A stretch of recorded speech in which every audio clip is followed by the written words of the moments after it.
तेजस्वी तुम, ओजस्वी तुम, तेजस्वी तुम, प्रचंड महाशक्ति हो तुम, प्रचंड महाशक्ति हो तुम, अनुशासन की महाक्रांति हो तुम, अनुशासन की महाक्रांति हो तुम, महाक्रांति हो तुम, महाक्रांति हो तुम, ओजस्वी तुम, तेजस्वी तुम, ओजस्वी तुम, तेजस्वी तुम, प्रचंड महाशक्ति हो तुम, प्रचंड महाशक्ति हो तुम।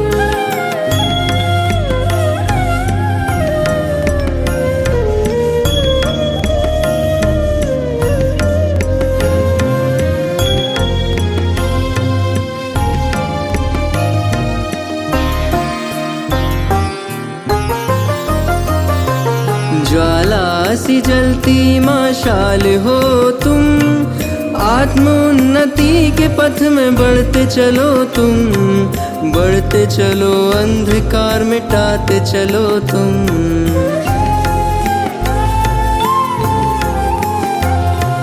यज्ञ महावेद की प्रचंड आहुति हो तुम, सूर्य के समान महाज्योति हो तुम, महाज्योति हो तुम, महाज्योति हो तुम, ओजस्वी तुम, तेजस्वी तुम, ओजस्वी तुम, तेजस्वी तुम, प्रचंड महाशक्ति हो तुम, प्रचंड महाशक्ति हो तुम।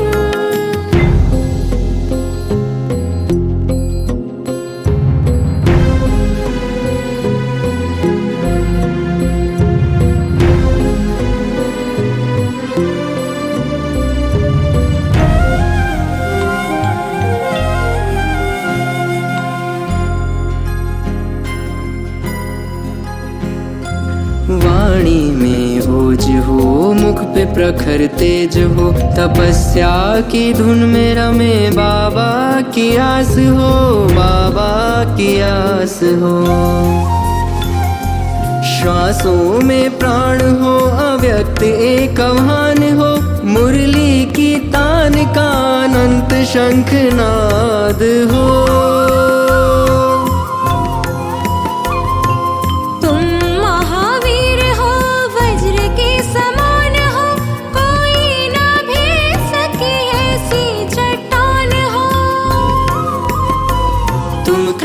वीर हो तुम, कर्मवीर हो, महिमा तुम्हारी जग में अपरंपार हो।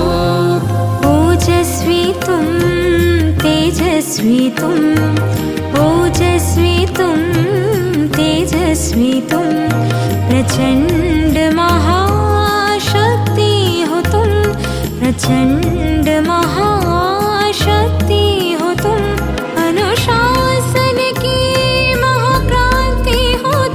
अनुशासन की महाक्रांति हो तुम, महाक्रांति हो तुम, महाक्रांति हो तुम, ओजस्वी तुम, तेजस्वी तुम, ओजस्वी तुम, तेजस्वी तुम, प्रचंड महाशक्ति हो तुम, प्रचंड महाशक्ति हो तुम।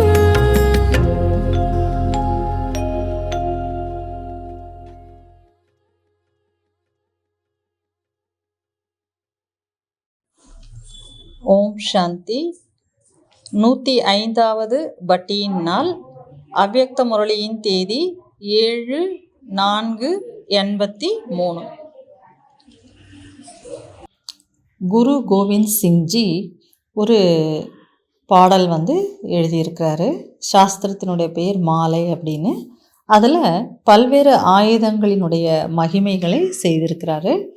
அதில் வாளை பற்றி கூட ஒரு நிறைய விஷயங்கள் கூறப்பட்டிருக்கு.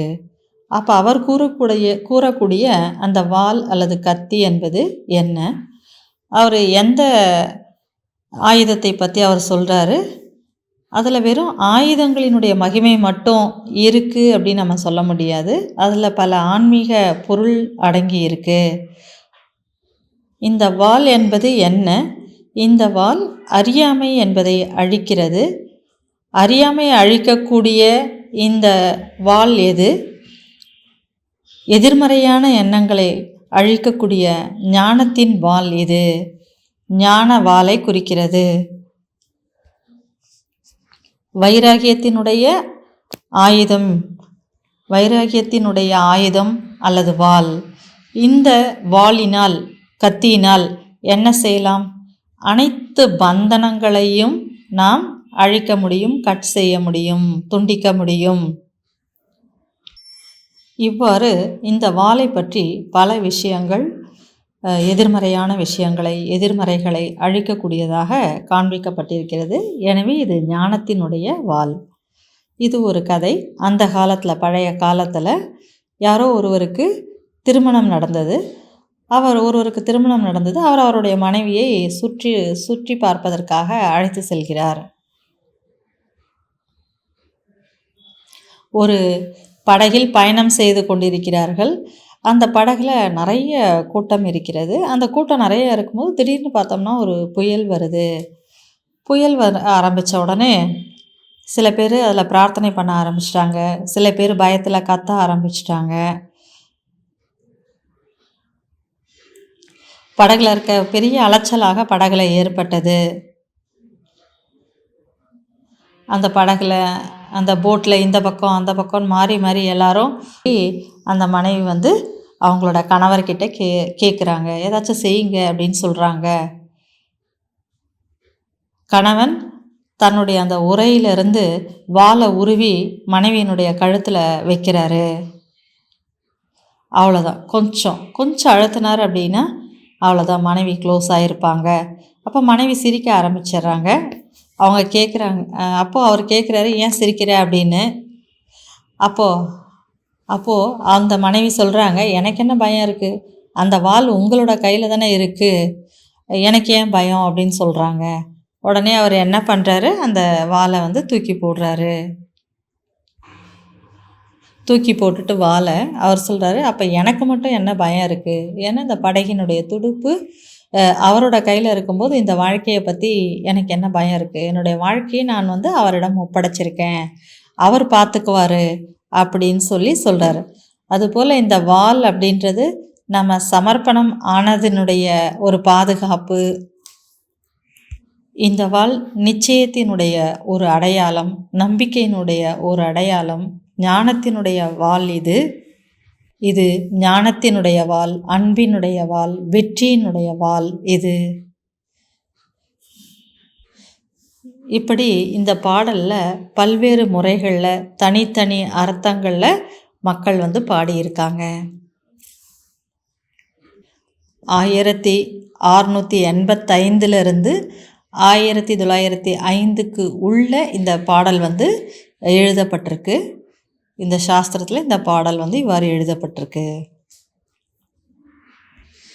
இந்த இடத்துல ஹிந்தியில் அந்த பாடலை அவர் சொல்கிறாரு. அதுபோல் நம்மிடம் கூட ஒரு வாள் இருக்கிறது. என்ன வாள் நம்மக்கிட்ட இருக்குது? ஞானத்தினுடைய வாள் நம்மக்கிட்ட இருக்குது. உங்களுடைய ஞானத்தின் வாளில் என்ன இருக்க வேண்டும்? நல்ல ஒரு கூர்மை இருக்க வேண்டும்.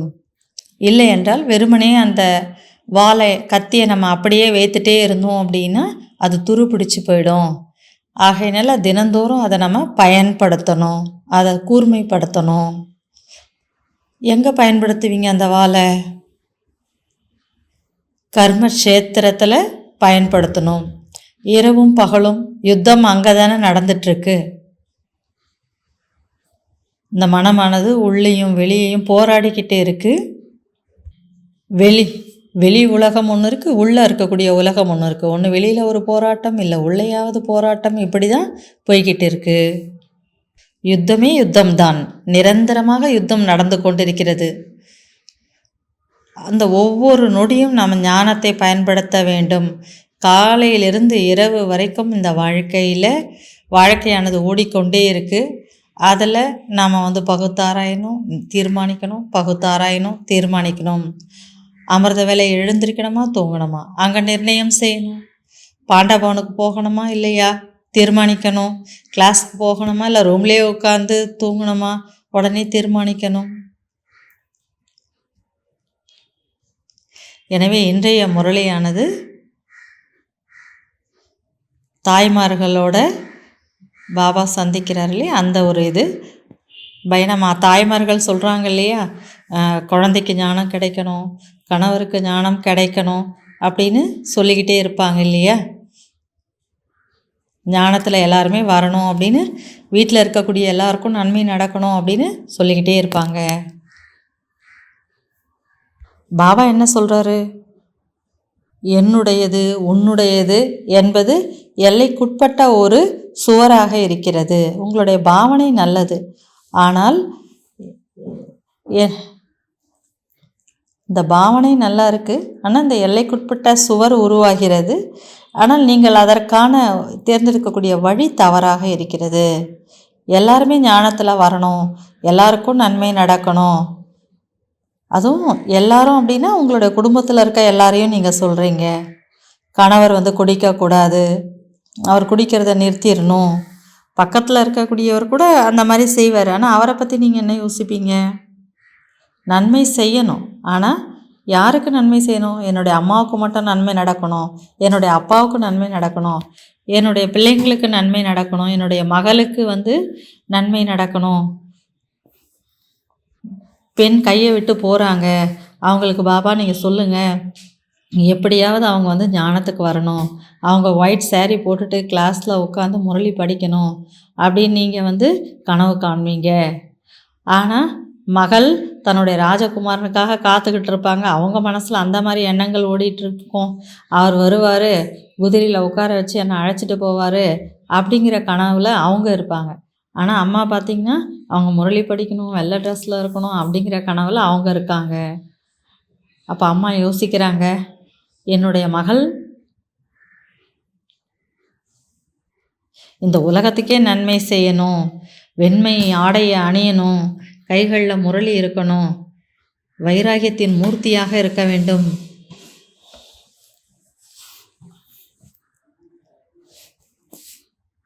எனவே இன்றைக்கி முரளி வந்து தாய்மார்களை பற்றி கூறப்பட்டிருக்கிறது. என்ன நினைவில் வைத்துக்கணும், நீங்கள் லௌகீகத்திலிருந்து அலௌகீகமாக மாற்றணும், ட்ரஸ்டியாக இருக்கணும், சேவாதாரியாக இருக்கணும், ஆத்மீக பார்வை இருக்கணும், சாட்சி பார்வை இருக்க வேண்டும். என்னுடையது உங்களுடையது அப்படிங்கிற அந்த சுவர் வந்து இருக்கக்கூடாது. பாபா பல விஷயங்கள் சொல்லியிருக்காரு. அதில் 2 விஷயத்தில் முதல் விஷயம் பற்றிலிருந்து விடுபடணும், 2வது நான் பாபாவினுடையவன், பாபா என்னுடைய துணைவர், என்னுடைய சாத்தி பாபா. வைராகியம் இல்லாமல் இன்வெர்டட் கமாவுக்குள்ளே போட்டுக்கோங்க, இம்பார்ட்டன்ஸ். வைராகியம் இல்லாமல் சக்தியை கொடுக்கக்கூடிய சேவை செய்ய முடியாது. யார் மீது பற்று இருக்கோ அவங்களுக்கு சக்தியை கொடுத்துட்டே இருப்பாங்க, இன்னும் பற்று அதிகமாயிட்டே இருக்கும். இவங்களுக்கு நன்மை அவங்களுக்கு நன்மை என்று அவங்களுடைய எண்ணங்களை எல்லாம் யோசித்து அமிர்த வேலை முழுக்கவும் அவங்களுக்காகவே சக்தியை கொடுத்துட்டு இருப்பாங்க. ஒருத்தருக்கு மட்டுமே நன்மை நடக்கும். அப்போது அந்த பற்று அதிகமாயிட்டே இருக்கும், ஆனால் அங்கே வந்து அந்த சக்தியானது போகாது. சக்தி வந்து கொடுக்கணும் அப்படின்னா முதல்ல நம்ம என்ன செய்யணும், ஆத்மாபிமானி நிலையில் இருக்கணும். 2வது எல்லையற்ற பாவனை இருக்கணும். 3வது சுப பாவனை, நன்மை செய்யணும் என்ற பாவனை வந்து இருக்கணும். வைராக்கியம் வரணும், எல்லாத்துலேருந்தும் விடுபடணும். எல்லைக்குட்பட்ட சுவர் இடையில் இருந்தது அப்படின்னா நம்ம கொடுக்கக்கூடிய சக்தியானது அதில் மோதி திரும்ப தான் வந்துடும். அதனால் எல்லாருக்கும் நன்மை செய்யணும், தன்னுடைய பற்றிலிருந்து விடுபட்டு அனைவருக்கும் நம்ம சக்தி கொடுக்கணும். உலகத்தில் இருக்க அத்தனை மக்களுக்கும், உலகத்தில் இருக்க எல்லா பக்கமும் நம்ம சக்தியை கொடுக்கணும். அனைவரும் என்னுடையவர்கள் அப்படின்ற எண்ணத்தோடு நம்ம சேவை வந்து செய்யணும். அப்போ எல்லாருக்கும் நன்மை நடக்கும். நீங்கள் ஜெகத் மாதா அப்படின்றது ஞாபகம் வச்சுக்கோங்க. எல்லையற்றதில் ஞாபகம் வச்சுக்கோங்க. எல்லாத்துக்கும் எல்லையற்ற பாபா, எல்லையற்ற உலகம். பாபாவுக்கு இந்த எல்லையற்ற வார்த்தை மிகவும் பிடிக்கும். 2 வார்த்தைகள் பாபாவுக்கு பிடிக்கும். எல்லையற்றது அப்படிங்கிறது அதில் ஒன்று. நிறைய வார்த்தைகள் இருக்குது, அதில் ஒன்று இது.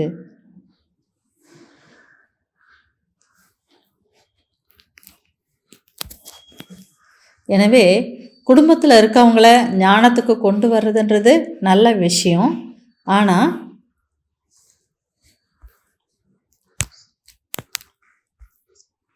அவங்க வரவே இல்லை அப்படின்னா நின்று விடுவீர்களா? எல்லோரும் இதை புரிந்து கொள்ள முடியாது. எல்லோருக்கும் பாற்றும் இல்லை. எல்லாருடைய டைமும் இப்போ வரல. ஆகையினால பாபா சொல்கிறாங்க, இங்கே யார் என்னை தெரிந்து கொண்டார்களோ, யார் என்னை புரிந்து கொள்கிறார்களோ, இது மிகப்பெரிய விஷயம். சாதாரண ரூபத்தில் மாயை உலகத்தில் மாயை வருது. உலகத்தில் எத்தனை அமைப்புகள், எத்தனை வழிகள், எத்தனை குருமார்கள் இருக்கிறார்கள். இன்றைக்கி உலகத்தில் எத்தனை ஆசிரமங்கள் இருக்கிறது, எத்தனை மடங்கள் இருக்கிறது, எவ்வளவு ஆன்மீக அமைப்புகள் இன்றைக்கி உலகத்தில் இருக்கிறது. எத்தனை சாது, சந்நியாசி, யோகி, தபஸ்விகள், இப்படி எத்தனையோ பேர் இருக்காங்க. ஒவ்வொருத்தரும் ஒவ்வொரு விதமான சாதனையை செய்து கொண்டிருக்கிறார்கள். அவங்க நினைக்கிறாங்க இதுதான் சரியான வழி, இதுதான் சரியான வழின்னு சொல்லிட்டு இருக்காங்க.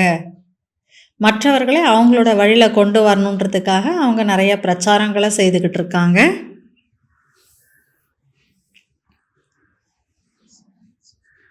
இப்படிப்பட்ட இந்த உலகத்தில் பகவானை தெரிந்து கொள்ளுதல் எவ்வளோ பெரிய விஷயம். ஆகையால் ஒவ்வொருத்தரும் ஞானத்துக்கு வரக்கூடிய நேரம் தனிப்பட்டது. அந்தந்த நேரத்தில் அவங்க வருவாங்க. நாம் யாரையும் ஃபோர்ஸ் பண்ண முடியாது. அவங்க கன்னியாவாக இருக்கலாம், குமாராக இருக்கலாம், முன்னாடி ஞானத்தில் இருந்திருக்கலாம், இப்போ இல்லை. இந்த மாதிரி கூட எத்தனை பேர் இருக்காங்க. சின்ன சின்ன குழந்தைங்க எத்தனை பேர் இருப்பாங்க, பார்த்துருப்பீங்க. சின்ன சின்ன குழந்தைங்க எத்தனை பேர் ஞானத்தில் வந்திருக்காங்க, கோர்ஸ் எடுத்திருக்கிறாங்க, முரளி கூட படிச்சிருக்கிறாங்க, சென்டரில் எவ்வளோ சேவைகள் செய்திருப்பாங்க. அவங்களாம் இன்றைக்கி இல்லவே இல்லை.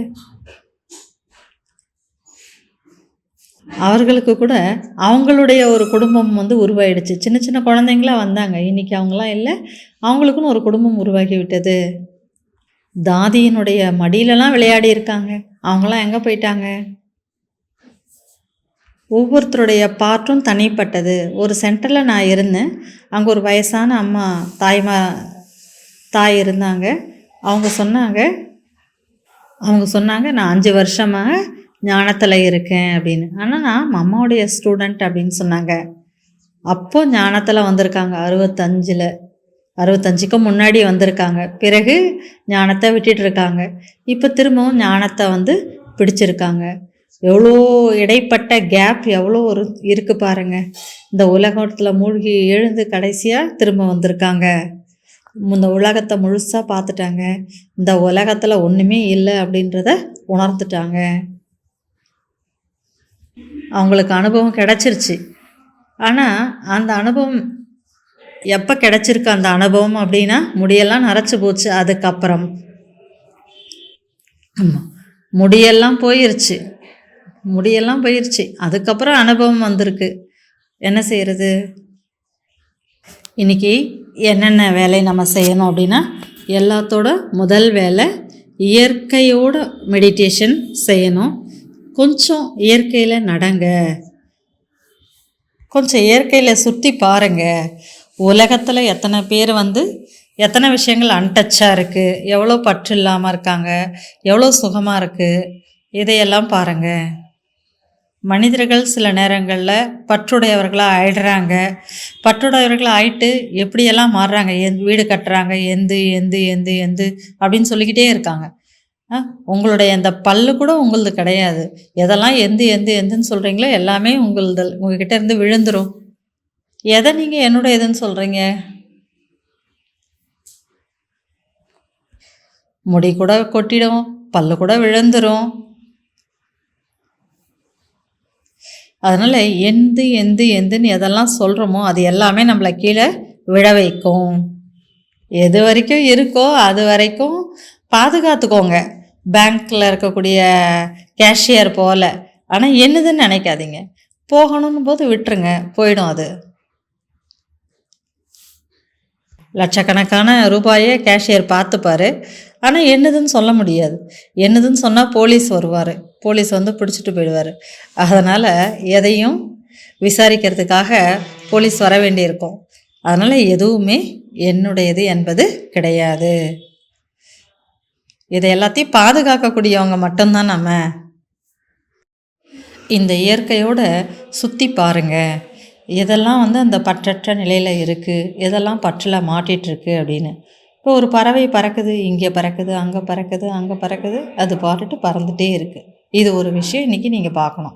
அடுத்தது இன்றைக்கி முரளியில் பாபா வந்து ஒரு மந்திரம் கொடுத்திருக்காரு. என்ன மந்திரம் கொடுத்திருக்கார் பாபா? நான் ஆத்மா பாபாவினுடையவன், பாபா என்னுடைய துணைவன். இதை மந்திரம் போல் ரிப்பீட் பண்ணிகிட்டே இருங்க, வாயில் சொல்லிகிட்டே இருங்க. நான் பாபாவினுடையவன், பாபா என்னுடைய துணைவன். நான் பாபாவினுடையவன், பாபா என்னுடைய துணைவன். நான் ஆத்மா பாபாவினுடையவன், பாபா என்னுடைய துணைவன். பகவான் என்னுடைய துணைவன். நான் ஆத்மா பரமாத்மாவினுடையவன், பரமாத்மா என்னுடைய துணைவன்.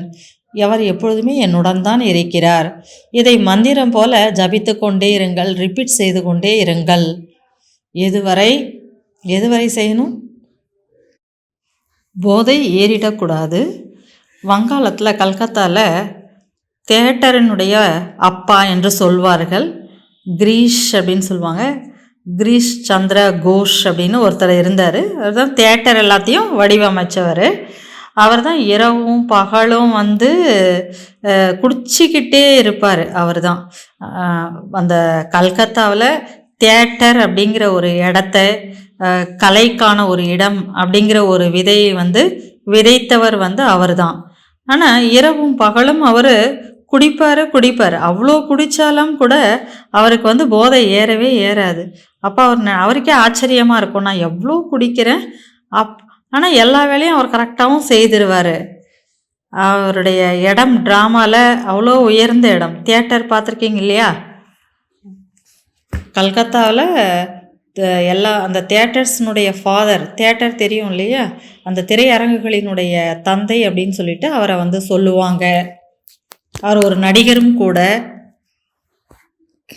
கேஷவ் சந்திரர் இருக்கார் இல்லையா, அவர் கூட ஒரு மனிதரை பற்றி அவருடைய செய்தித்தாள்களில் நிறைய வந்து சொல்லியிருக்காரு. நீ கூட போயிட்டு அவரை சந்தி அப்படின்னு சொல்கிறாங்க.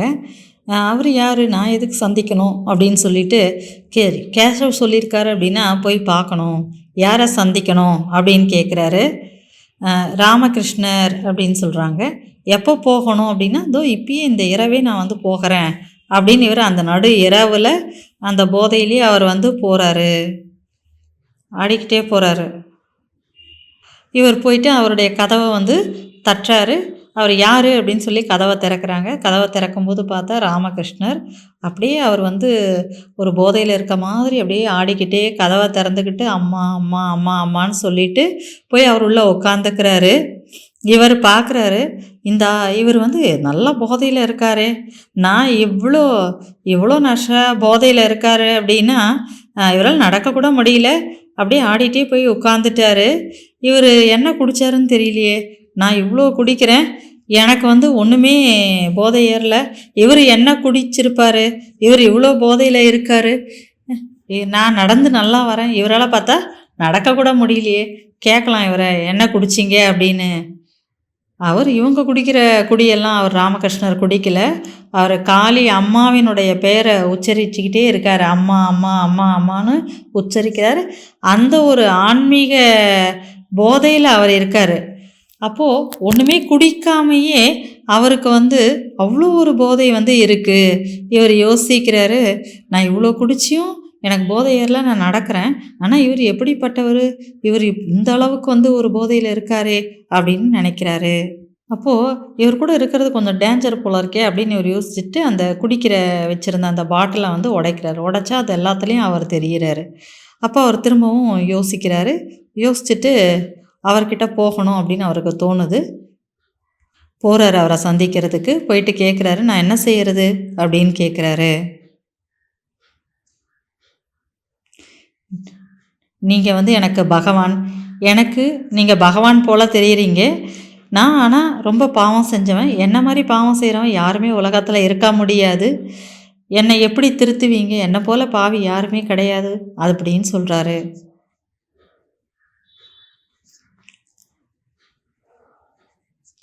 அப்போ அவர் சொல்கிறாரு, ஒரே ஒரு முறை பகவானுடைய பேரை சொல்லு, உன்னுடைய எல்லா பாவங்களும் உன்னை விட்டு போயிடும் அப்படின்னு சொல்கிறாரு. அதுக்கு இவர் சொல்கிறாரு, அது கூட என்னால் சொல்ல முடியாது அப்படின்னு சொல்கிறாரு. அப்போது இதை பார்த்துட்டு ராமகிருஷ்ணர் சொல்கிறாரு, சரி ஓகே, நான் உனக்கு பதிலாக உன்னோட இடத்துல நான் சொல்கிறேன் அப்படின்னு சொல்கிறாரு. உன்னுடைய அந்த பவர் ஆஃப் அந்த இது என்கிட்ட கொடுத்துரு, நான் உனக்கு பதிலாக சொல்கிறேன் அப்படின்னு சொல்கிறாரு.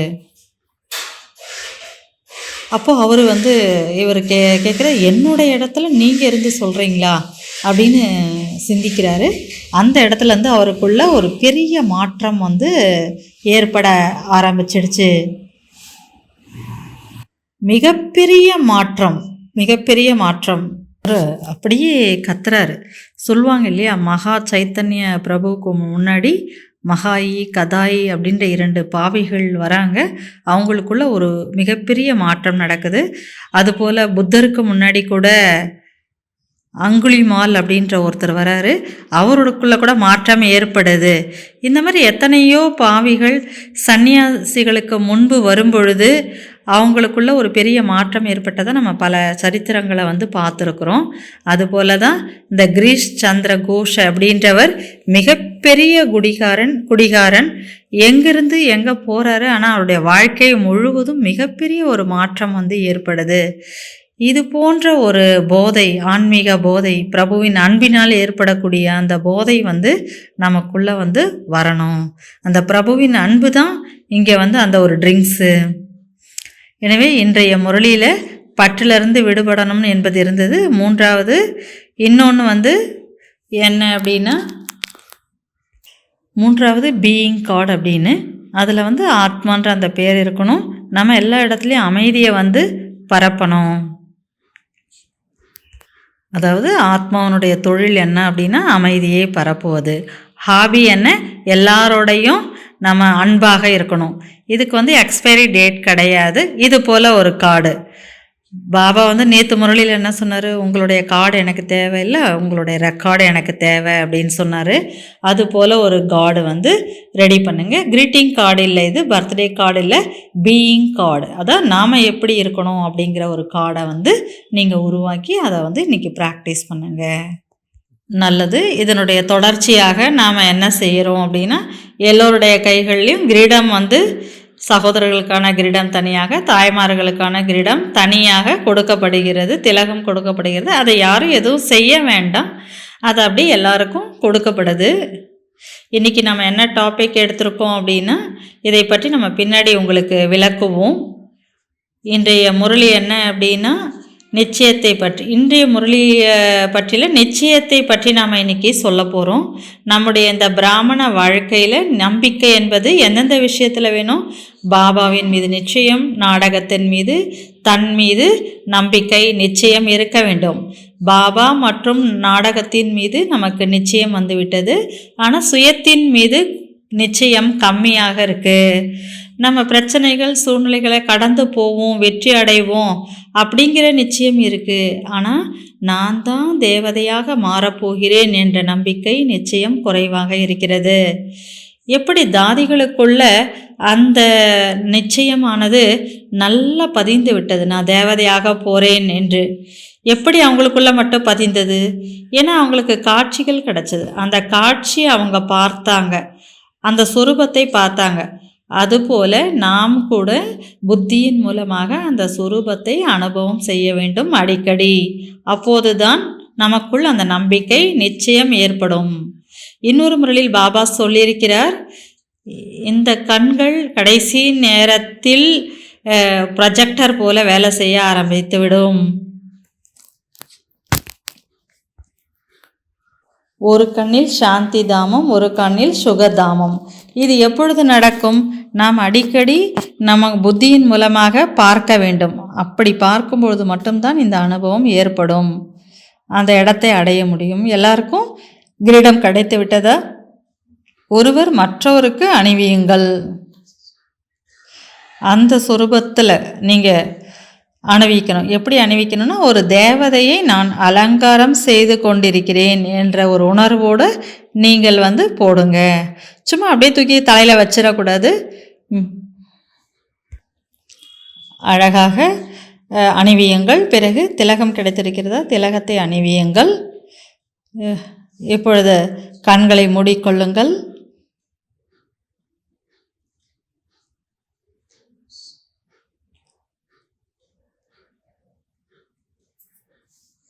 தங்களுடைய சம்பூர்ண சுரூபம் தேவதா சுரூபத்தை நீங்கள் உங்கள் கண் முன்பு கொண்டு வாருங்கள். இப்போ நீங்கள் அனைவரும் கூட அந்த கிரீடத்தை அணிந்து வெற்றி திலகத்தை வைத்திருப்பவர்களாக நீங்கள் எல்லாருமே நினைத்து கொள்ளுங்கள்.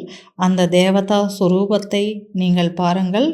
உங்களுடைய உடல் ஒரு தங்க உடலாக இருப்பிருக்கிறது. டபுள் கிரீடத்தை நீங்கள் அணிந்திருக்கிறீர்கள். தேவதா சொரூபம் திலகத்தை உடையவராக உங்களை நீங்கள் எண்ணி பாருங்கள். நாம் தினந்தோறும் தேவதா சொரூபத்தை பயிற்சி செய்கிறோம். ஆனால் இன்று சோதிப்போம், அந்த சம்பூர்ண நிலைக்கும் எனக்கும் என்ன குறைகள் இருக்கிறது, எங்கே அந்த குறை இருக்கிறது என்று நம்மையே நாம் சோதிப்போம். பகவான் நம்மை படிக்க வைப்பதற்காக வந்திருக்கின்றார். இந்த ஒரு நிச்சயம் பெருமிதத்தோடு நான் தினமும் படிக்கிறேனா? தேவதை ஆவதற்காக இந்த படிப்பை படித்து கொண்டிருக்கிறேனா? இதை சோதியுங்கள்.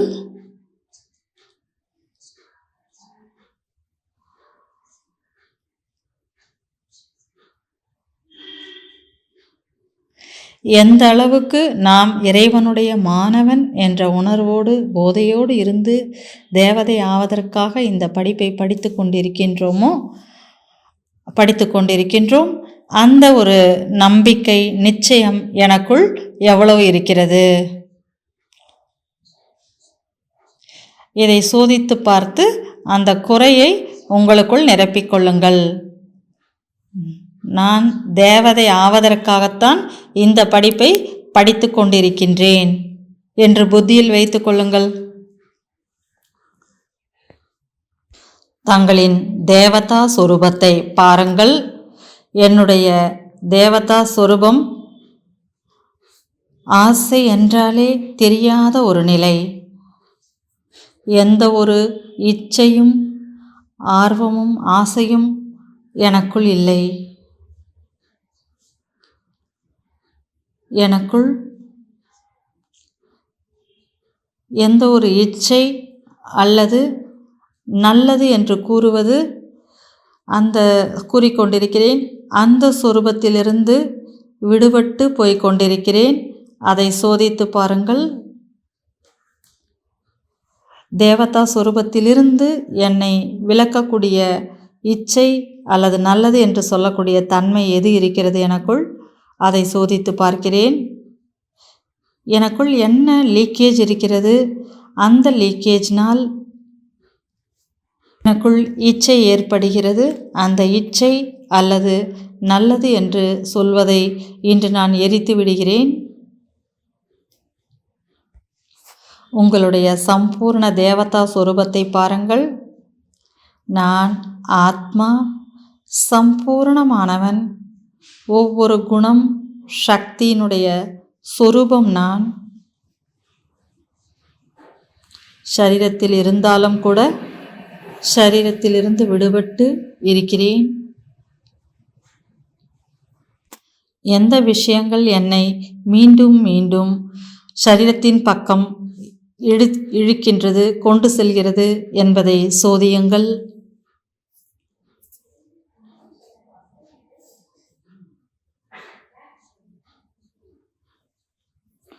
எந்த விஷயங்கள் உங்கள் புத்தியை இழுக்கிறதோ அதிலிருந்து விடுபடுங்கள், டிட்டாச் ஆகுங்கள். பாபாவிடம் பேசுங்கள். என்னுடைய பாபா, இனிமையான பாபா,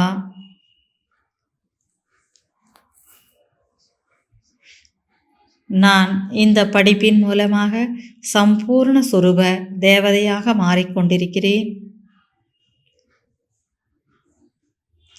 என்னுடைய பாபா, இனிமையான பாபா, நான் அனைத்து இச்சைகள் மற்றும் நல்லது நல்லது என்று சொல்வதிலிருந்து விடுபட்டு தேவதா சுரூபத்தில் இருக்கின்றேன். என்னுடைய பாபா, இனிமையான பாபா, நானே சம்பூர்ண ஆத்மீக பார்வையில் இருந்து ஆத்மீக சுரூபத்தை அனுபவம் செய்யக்கூடிய தேவதை நான்.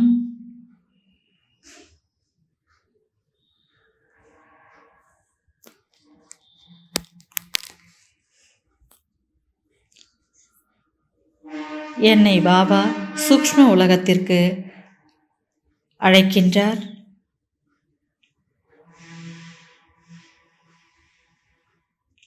மேலும் வத்தனத்தில் அனைத்து தாதிகளும் தேதிகளும் அட்வான்ஸ் பார்ட்டியில் இருக்கக்கூடிய ஆத்மாக்களும் என்னை அழைக்கிறார்கள்.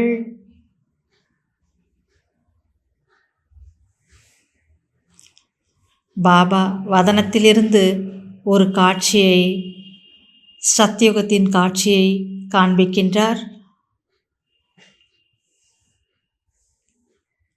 குழந்தைகளே, பாருங்கள், நீங்கள்தான் அந்த தேவதை. நீங்கள்தான் மகாராஜா மகாராணியாக இருக்கிறீர்கள். பாருங்கள், சத்தியுகத்தை, பொன் யுகத்தை பாருங்கள். சதோப்பிரதானமான உலகம், அதை பாருங்கள்.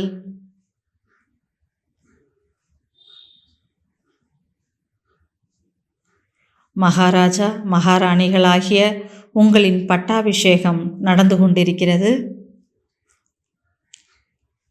நீங்கள்தான் அந்த மகாராஜா மகாராணி. நீங்கள்தான் மகாராஜா மகாராணியாக இருந்தீர்கள். நீங்கள்தான் மகாராஜா மகாராணியாக ஆகிக் கொண்டிருக்கிறீர்கள்.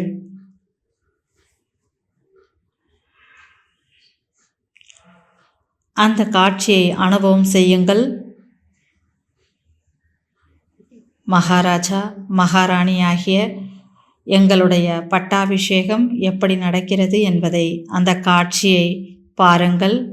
இயற்கையும் மிகவும் சதோப்பிரதானமான நிலையில் இருக்கிறது. அனைத்து பறவைகளும் குஷியில் ஆடிக்கொண்டிருக்கின்றது.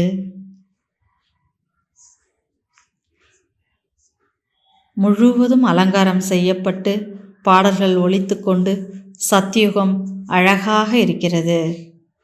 சத்தியுக வதனத்திலிருந்து அனைத்து தாதி தீதிகள் அனைவரும் திருஷ்டியை கொடுத்து கொண்டிருக்கிறார்கள். அனைவரும் ஃபரிஸ்தா சொரூபத்திலிருந்து அந்த சத்தியுகத்தின் தேவதா உலகத்தை அடைந்துவிட்டனர். சூக்ஷ்ம வதனம் மறைந்துவிட்டது. சாக்கார உலகம் சொர்க்கமாகிவிட்டது.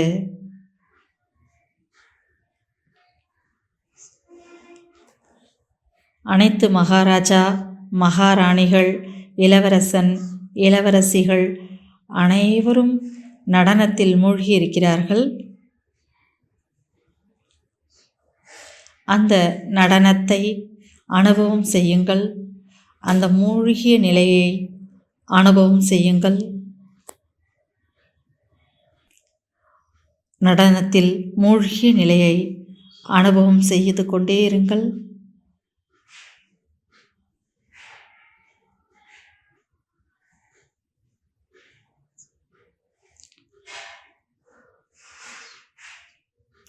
அனைத்து மகாராஜா மகாராணிகள், இளவரசன் இளவரசிகள் அனைவரும் ஒன்று சேர்ந்து தன்னை மறந்த நிலையில் நடனமாடிக்கொண்டிருக்கின்றார்கள்.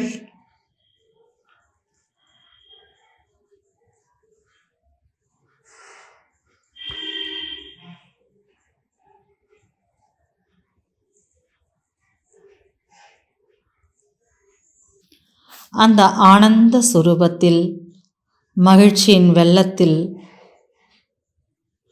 மூழ்குங்கள். சொர்ணிம யுகத்தில் பரமானந்தத்தில் மூழ்குங்கள். நற்குணங்களில், தெய்வீக குணங்களில், அன்பு ஆனந்தத்தில் மூழ்குங்கள். ஆனந்தம், ஆனந்தம். இப்போது அனைவரிடமும் ஒரு ஃபோட்டோ வந்திருக்கும். நீங்கள் இப்போது ஃப்ளாஷ் ஆன் பண்ணுங்க. அந்த சொரூபத்திலேயே நிலைத்திருங்க.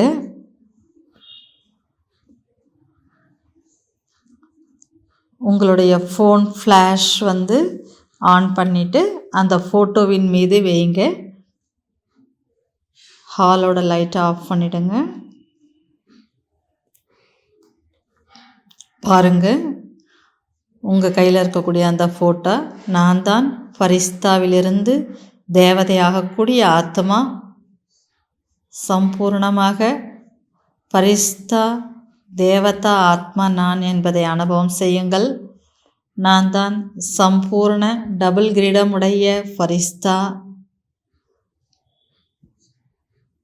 நான் டபுள் கிரீடமுடைய தேவதை, திலகமுடைய ஆத்மா. அந்த ஃபோட்டோவை பாருங்கள், அது நான் தான். அந்த சம்பூர்ண தேவதா சொரூபம் என்னை அழைத்து கொண்டிருக்கிறது. ஓம் சாந்தி. இந்த ஃபோட்டோவை உங்கள் கையிலே வைத்துக்கோங்க. இதை தினந்தோறும் நீங்கள் பார்த்து கொண்டே இருங்கள். இந்த கிரீடம், இந்த ஃபோட்டோ உங்களிடமே இருக்கட்டும். இந்த அனுபவத்தில் எப்போதும் இருங்கள். ஓம் சாந்தி.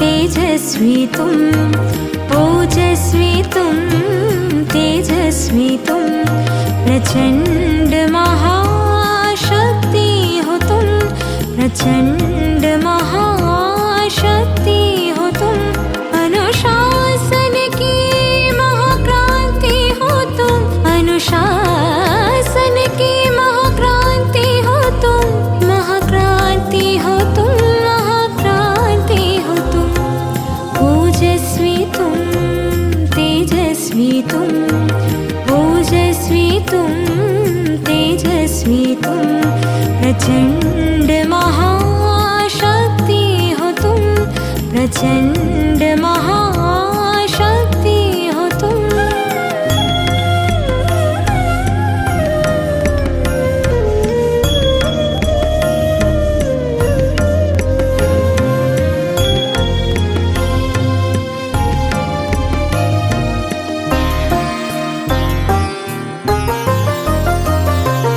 ज्वाला सी जलती मशाल हो तुम, आत्मोन्नति के पथ में बढ़ते चलो तुम, बढ़ते चलो, अंधकार मिटाते चलो तुम।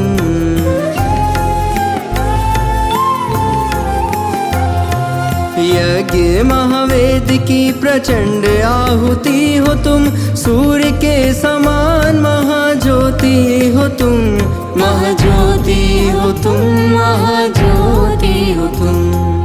ओजस्वी तुम, तेजस्वी तुम, ओजस्वी तुम, तेजस्वी तुम, प्रचंड महाशक्ति हो तुम, प्रचंड महाशक्ति हो तुम।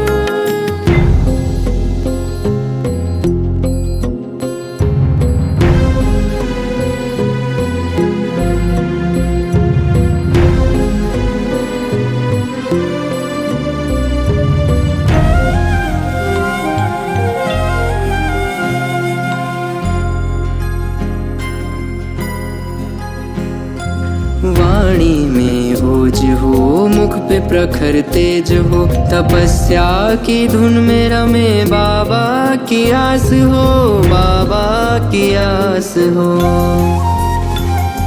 श्वासों में प्राण हो, अव्यक्त एक आह्वान हो, मुरली की तान का अनंत शंखनाद हो। तुम महावीर हो, वज्र के समान हो, कोई ना भेद सके ऐसी चट्टान हो। तुम क्रांतिवीर हो, तुम कर्मवीर हो, महिमा तुम्हारी जग में अपरंपार हो।